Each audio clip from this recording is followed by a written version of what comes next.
Bonjour à toutes et à tous et bienvenue dans Fil de Science, le podcast Futura où nous retraçons l'actualité de la semaine.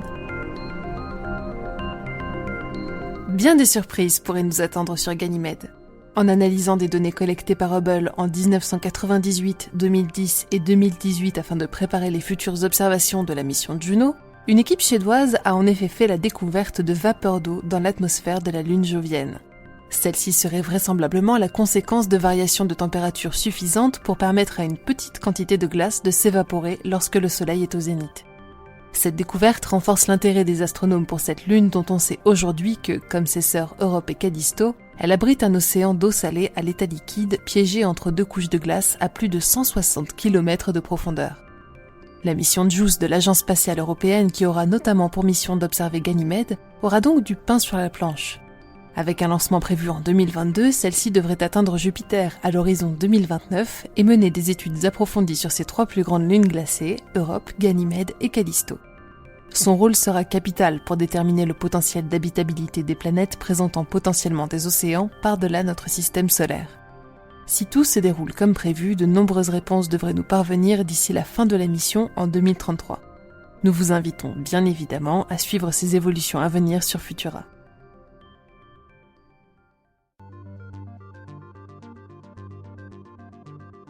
Les formes de vie complexes sont plus anciennes encore qu'on ne le pensait.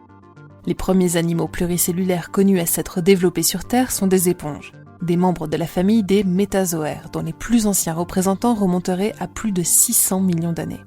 Mais une nouvelle découverte réalisée dans un récif de plusieurs mètres de haut chamboule la chronologie des chercheurs en repoussant cette date bien plus loin dans le temps.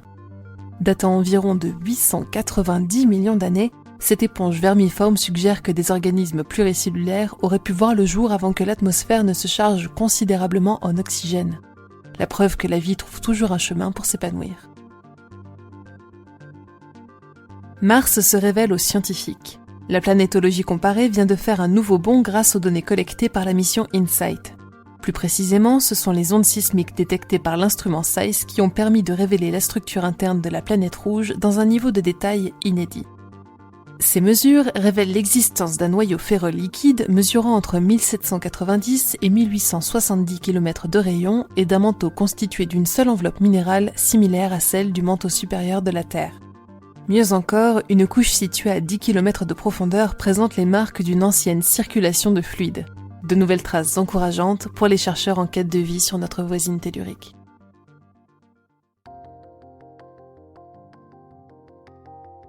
Il est difficile de l'ignorer. Presque tous les signes vitaux de notre planète sont dans le rouge. La multiplication des catastrophes climatiques, de la fonte massive des glaciers aux inondations en passant par les incendies ravageurs, indique de manière catégorique que nous sommes sur une pente descendante que même la diminution de l'utilisation des énergies fossiles en 2020 ne suffit pas à endiguer. Pour éviter l'effondrement irrémédiable de notre habitat, les chercheurs soulignent qu'il ne faudra pas lutter pour mitiger les conséquences du changement climatique, mais bien agir à la source en mettant un terme à la surexploitation des ressources terrestres. Dans cette optique, des mesures dissuasives et même punitives devront être mises en place pour accélérer la transition énergétique des citoyens, des industries et des gouvernements. Reste à savoir quelle résistance ces changements vont rencontrer chez chacun d'eux. Gardiens de l'anneau unique, prenez garde. L'œil de Sauron a été repéré dans les tréfonds de l'océan Indien. Découvert par un navire de recherche australien, le volcan abyssal ressemble étrangement à l'iris du Maya corrompu par Morgoth. Celui-ci appartient à un amas de monts sous-marins situé à 3100 mètres de profondeur au large de l'île Christmas et se présente sous la forme d'un cratère ovale dans lequel une protubérance rocheuse prend la forme d'une pupille fendue. C'est donc sans surprise qu'il a été tout simplement baptisé Œil de Sauron par les scientifiques du RV Investigator. Ses voisins ont quant à eux été surnommés Barad-dûr en hommage à la tour où réside le puissant seigneur et Erd-Litui en référence aux montagnes séparant le Mordor du Rovanion. Les images de ces volcans mythiques et nos autres actualités sont à découvrir sur Futura, bien entendu. Pour ne rien manquer de l'actualité scientifique, rendez-vous sur les plateformes de diffusion pour vous abonner à Fil de Science et à nos autres podcasts. Si cet épisode vous a plu, n'hésitez pas à le poster sur les réseaux sociaux avec le hashtag Futurapod et laissez-nous une note sur vos applications audio préférées.